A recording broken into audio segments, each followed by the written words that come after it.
NBA YoungBoy allegedly warns Birdman's nephew, rapper Bezo 187, "Protect who you love if you fuck with me." Those weren't lyrics. They weren't part of a new song. They were posted directly to NBA YoungBoy's private Instagram story. Who don't know that?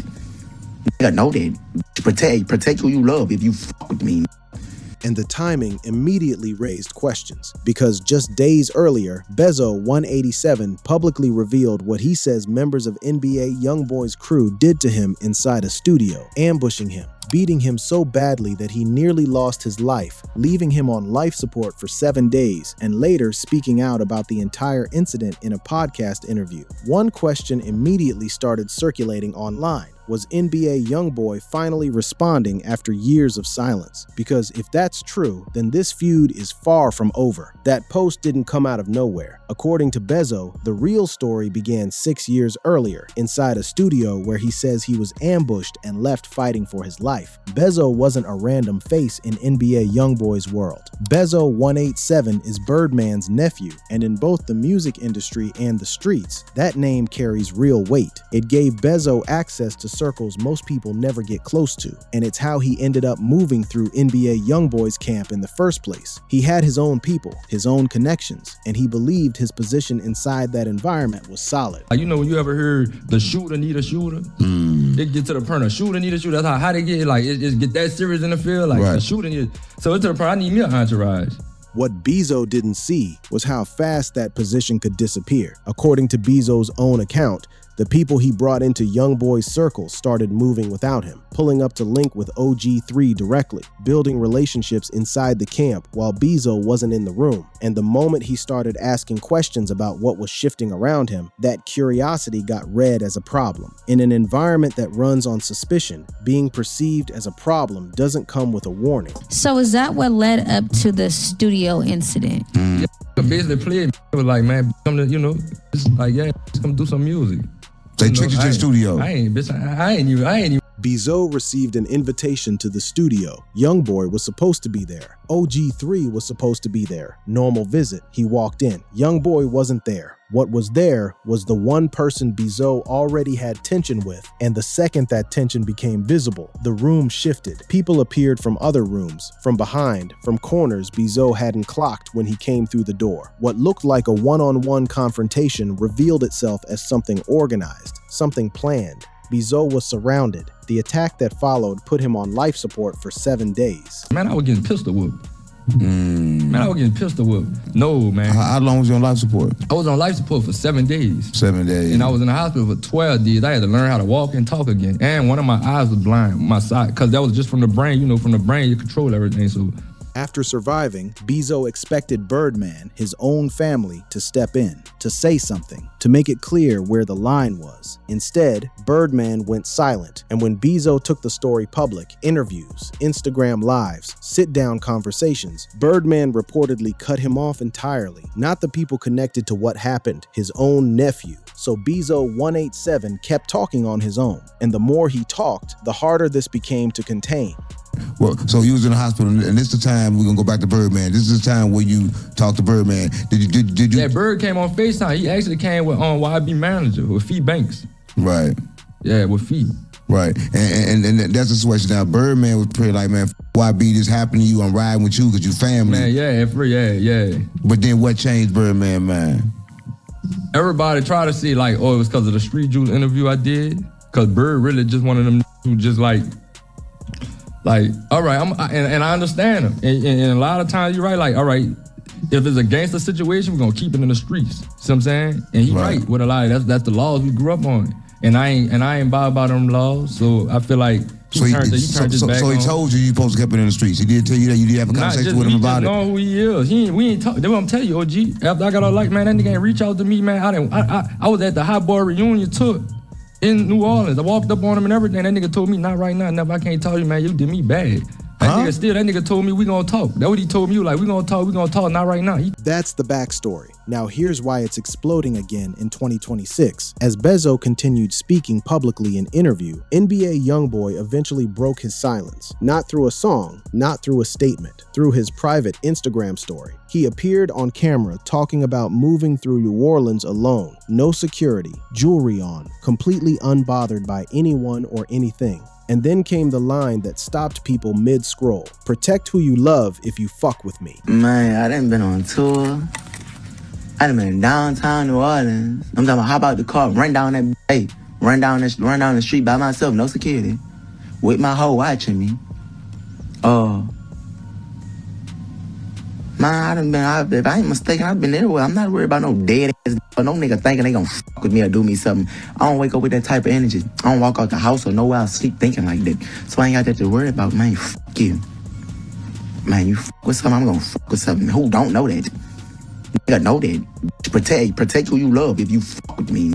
That message landed differently in the context of everything Bezo 187 had been saying publicly for months. And the people watching this situation closely didn't read it as a general post. They read it as a direct response, timed deliberately, worded carefully, but aimed at one person. Bezo responded publicly after that. Bezo 187 went on Instagram and didn't hold back. He called out what he described as a cowardly move, talking on the internet instead of addressing what was actually done. He said no amount of clout or reputation erases 7 days on life support. He made it clear that the aggression YoungBoy was performing publicly was the same energy that was absent the day Bezo needed someone to step in inside that studio in 2020.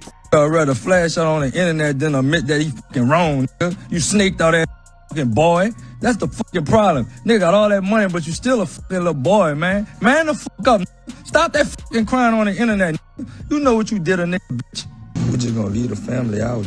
The response was direct, personal, and it was another reminder that Bezo 187 has never once backed down from this publicly, no matter who posted what. But the back and forth didn't stop at Instagram stories. Bezo had already been going at it for months with multiple people connected to YoungBoy's camp. He went back and forth publicly with YoungBoy's cousin Scully. He exchanged words with NBA Ben 10, who is currently paralyzed. You know you ain't want to let me do that gay because you know I was going to do it to you. Especially, bro, you the only one I want. I really don't even want YB. I want you. I'm going to f*** you up. I'm going to really f*** you up. I ain't even read about that little dude. I'm going to really touch you, though. Like, facts. That's what YB need to know. Like, he really a little boy. I really just smacked the f*** out of him. But you, I'm going to put it on you.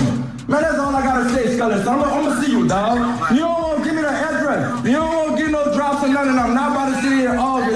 All that shit about to do, man, my nigga. Man, all that shit about to do is drive me crazy. Y'all know I'm really out of my mind. You know this shit gonna get better. Man, bye, Scully, son. Bye, man. Bye. Every time this situation seemed to cool, Bezo 187 found a way to bring it back into conversation, and the people around YoungBoy kept engaging, which raises the question that nobody has answered yet. Why is YoungBoy responding now? Bezo 187 has been doing interviews for a long time. The story of the studio attack has been public for years.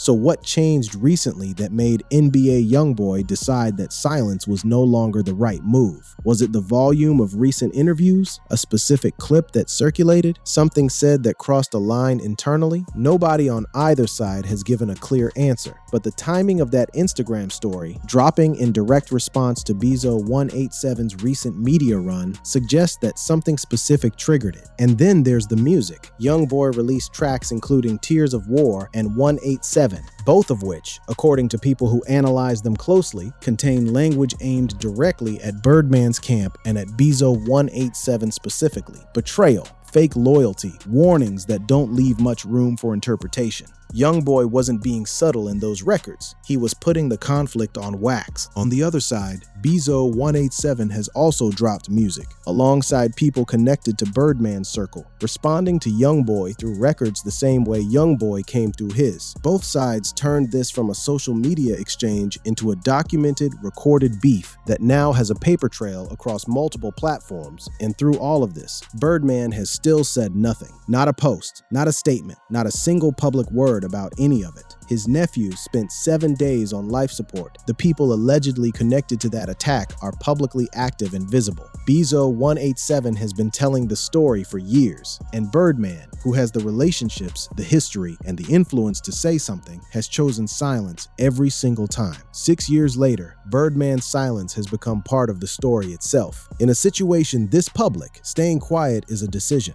And the question worth sitting with is, what is that silence protecting? Is it protecting business relationships with YoungBoy's camp? Is it protecting something else that hasn't been made public yet? Or has Birdman simply decided that whatever happened inside that studio is something he'd rather not be on record about? Only the people inside that circle know the full answer. But the silence itself has become part of the story. And at this point, it says as much as anything Birdman could actually say out loud. Here's what makes this moment significant beyond just the drama between two names. NBA YoungBoy is in a different place right now. Presidential pardon in his pocket, one of the biggest tours of his career running, more cultural relevance than he's had in years. By every practical measure, this is the worst time to be pulled back into a 6-year-old conflict. But YoungBoy posted anyway, which means one of two things. Either this situation reached a point where staying silent felt like the wrong move, or something in Bezo's recent interviews said something that made a response feel necessary. Either way, that post wasn't accidental. It was a choice, and choices in situations like this have consequences that extend beyond Instagram. More interviews are likely, more social media, possibly more music, and if either side pushes this past where it already is, the stakes in a conflict like this can change in ways that nobody plans for. One Instagram story, one story that refused to disappear, one feud that people assumed had already run its course. 6 years later, Bezo 187 is still telling his story. NBA YoungBoy is posting messages that everyone keeps connecting back to that story, and Birdman is still silent. Whether all of those things are directly connected or not, one thing is impossible to deny. This controversy is alive again in 2026, and until somebody finally puts it to rest, this story may still be missing its final chapter. Drop your thoughts in the comments. Do you think YoungBoy's post was aimed directly at Bezo, or is everyone reading too much into the timing? And after everything Bezo 187 survived, do you think Birdman's silence said more than any public response ever could?